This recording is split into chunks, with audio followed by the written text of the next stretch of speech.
What's up everyone, guys? Welcome back to another video. Today with my WWE Money in the Bank 2023 predictions, and I know this is going out a bit earlier. I'm gonna try to have this. I'm recording this on Tuesday. I'm gonna try to have it uploaded on Tuesday as well. Because I will be going over to London for SmackDown on Friday and for Money in the Bank Saturday. So I will be in attendance for my first ever pay-per-view premium live event, whatever you want to call it, SmackDown. My first TV tapings. I will be attending as well. So I am very excited for this. The card looks fantastic as well. A lot of great matches here in line for VO2 on Saturday. So let's not waste any time. Let's get into it, Zoe. And yeah. And again, apologies if some matches do get added or some more people get added to like matches. Then yeah, I can't cover it because it hasn't happened as of recording this. But yeah, I need to, I want to get this video out early and recorded before I go. And with Fight Forever coming out tomorrow as well. Yeah, it's kind of a bit of a busy week. I have a lot of stuff I want to do. I want to do Fight Forever video before I go.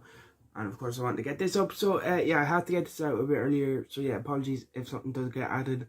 But yeah, we do have 7 matches on the card anyway. And that is normally the amount of matches that are on Triple H cards. Backlash and was the other pay-per-view. Night Champions had 7 matches. I haven't gone back to check other shows, but yeah, 7 matches does seem to be they're going right for Triple H premium live events. So yeah, I don't really think anything else will get added. So hopefully, yeah, let's get into it anyway and start with the match that got added on Raw. Gunther defends the Intercontinental Championship against Matt Riddle. And this match will be a very good match. I feel like both men's styles will match up perfectly in this one. Both Gunther and Matt Riddle hard-hitting performers. I believe they've had matches before as well in Evolve and Progress and places like that. So this will be a hard-hitting one. This is going to be a good one. And I'm going to go with Gunther to retain the Intercontinental Championship. I don't think it's time to have him drop the belt yet. Again, we're so close to having him break Honky Tonk Man's record. I believe it's September. So we might as well go the full distance, have him break that Honky Tonk Man's record and become the longest reigning Intercontinental Champion of all time. But yeah, expecting a very strong, hard-hitting matchup here between Riddle and Gunther.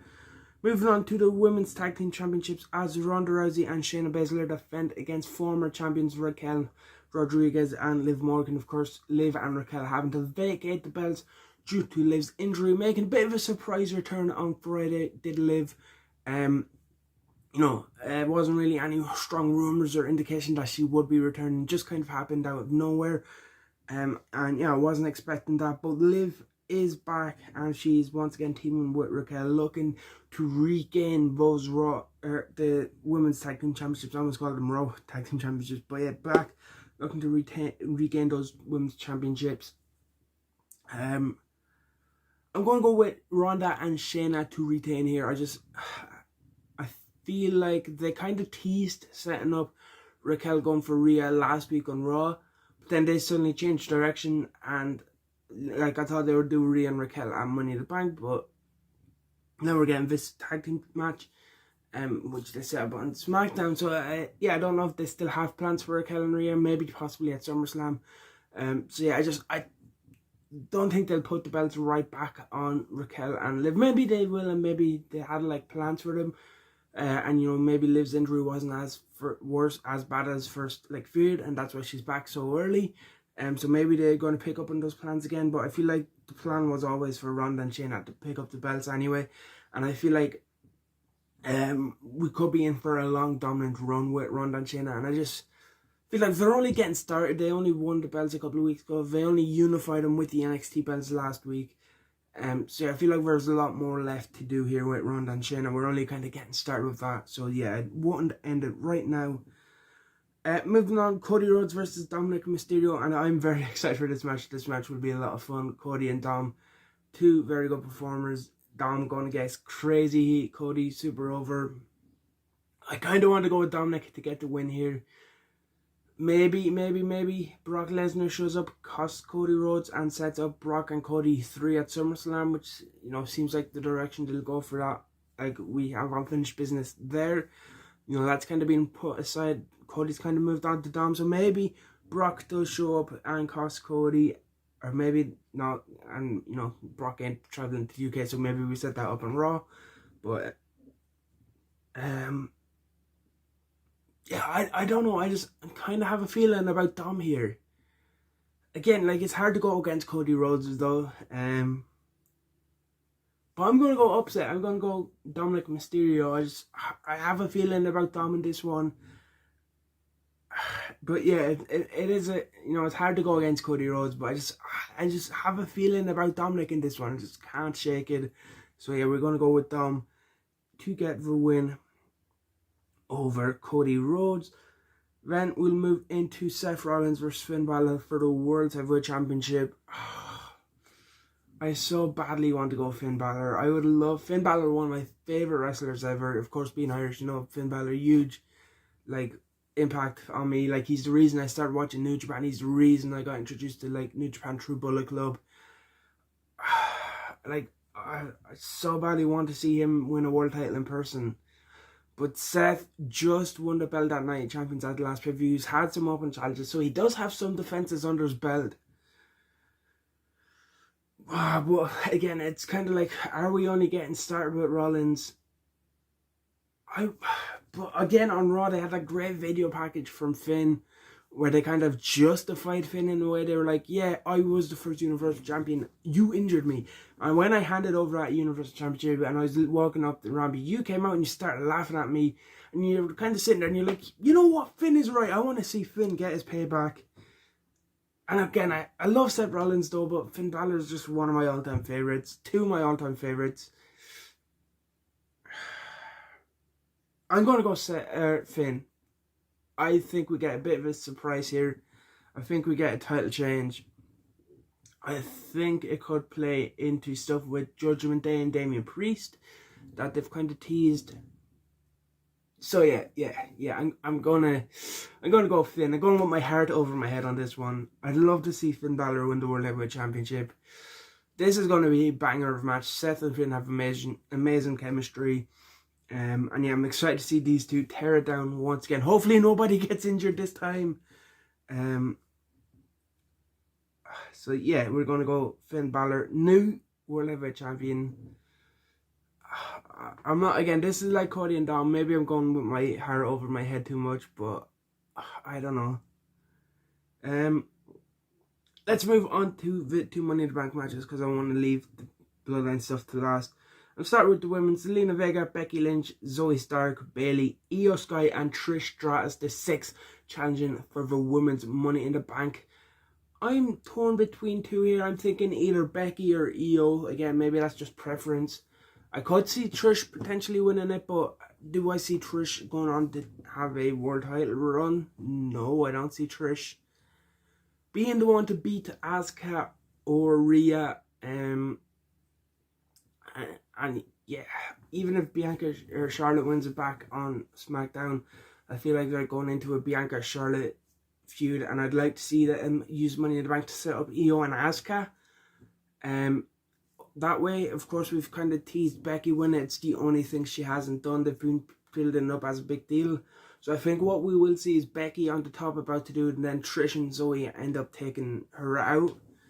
And yeah, I feel like Io Sky is going to win here, win the Women's Money in the Bank, and set up her and Asuka down the line for the SmackDown Women's Championship. Again, maybe that's more what I want to happen than what I think will happen, but I feel like that is a smart way of going with things. I won't mind Becky winning it either and holding onto the briefcase for a long time, because we've seen the Women's Money in the Bank holder cash in very close after winning it. Barry Carmella, who was the first one. And they've all been in one day of winning it. We haven't had a long women's briefcase holder. And maybe you could do it with Becky, because I don't feel like it's time to take the belt off either Asuka or Charlotte, or not Charlotte, or Rhea.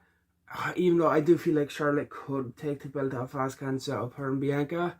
I don't feel like the winner will be cashing in straight away. If that is the case, I don't see them cashing in straight away and beating Rhea. So that's why I want Io to win, because I can see Io cashing in and setting up Asuka maybe at SummerSlam, maybe down the line, and we have a bit of a longer briefcase run. But yeah, I'm going to go Io Sky to win that one. men's Money in the Bank, we've Ricochet, Shinsuke Nakamura, LA Knight, yeah. Santos Escobar, Butch, Damian Priest, and Logan Paul. And really, this is anyone but Logan Paul for me. I just don't really care for Logan. I don't want to see Logan winning it. I know, like, that's probably the direction they would want and the reason they would put on Logan. But it's got to be LA Knight. Let me talk to ya. Yeah. It's got to be It's got to be LA Knight. He's so over. They've got to capitalize on this, you know. I seen a tweet. It was like only 2 people have got Rey Mysterio booed. Daniel Bryan in 2014 and LA Knight when he had a match against him on SmackDown, and that is like pretty much the truth. I can't think of any other examples of Rey Mysterio getting booed and not getting cheers. But yeah, it'd be stupid not to put on LA Knight. He's so over. You gotta capitalize, strike while it's hot, and put the briefcase on LA Knight. You know, I could see Damian Priest winning it. Nakamura and Ricochet have kind of been feuding with each other, and Bronson Reed, I don't really, as much as I'd love to see one of them win it, because I feel like both of them are 2 people that have a lot of potential that hasn't really, you know, Shinsuke Nakamura, if you watched him in New Japan, you know he is a main event player, but we haven't really seen that in WWE. We haven't really seen that with Ricochet. Santos has been getting a bit pushed with the LWO stuff, but you know, I'd love to see him get repackaged and become Pete Dunne again. What a better way to do that than in Money in the Bank in London. You know he'd be super over and get a great reaction winning. And Logan Paul is Logan Paul, you know. Don't really have to go into too much detail on why he could win it. But it just, I feel like LA Knight, he's so over. You got to capitalise and put the briefcase on him. Yeah. And then let's move on. The match I feel like will main event. It's the biggest match on the card. It is the Bloodline Civil War. Solo Sikoa and Roman Reigns versus Jimmy and Jey Uso. We've seen the Bloodline fall apart with the Super Kick and Night Champions. We've seen Jey then Super Kick Roman on SmackDown. Usos, Solo and Roman. I'm so excited I get to be there for this one. You know, this feud has been very good, very entertaining. And I'm going to go with the Usos. Maybe a bit of a surprise to pick up the win. And I have a little feeling that Roman Reigns may be the one to take the pin. I don't know why I have this feeling. I don't know where I'm getting this from. You know, surely Solo's there to take a fall. But I feel like this is going to set up Roman Reigns versus Jey Uso or someone, or maybe even Jimmy, or maybe even a fatal 4-way at SummerSlam. I just feel like that is the logical next step. So yeah, I feel like that is the way we're going to go there. And I feel like the best way of doing that is the Usos getting the win here. I feel like the Usos winning here is probably what most people are feeling. But yeah, the like surprising aspect of it that I'm going with is Jey Uso to pin Roman. Of course, that isn't like a part of the prediction. Like, it's just, I feel like that is where we are going, and that will be a good way of doing this. And yeah, this match will be a lot of fun. Like, probably won't be best bell to bell in ring action like when you have matches like Balor and Rollins and you have the Money in the Bank matches. But the story and the like characters that are involved will be very good from an emotional aspect like that. Yeah, so I'm very excited to see how this plays out and what they do. And yeah, so excited to go to my first premium live event, my first pay-per-view.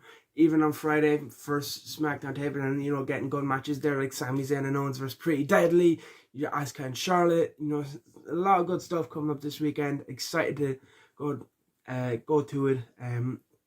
So yeah, let me know what you think of these predictions, what are your predictions in the comment section below. Leave a like, comment and subscribe. I'll see you in the next one.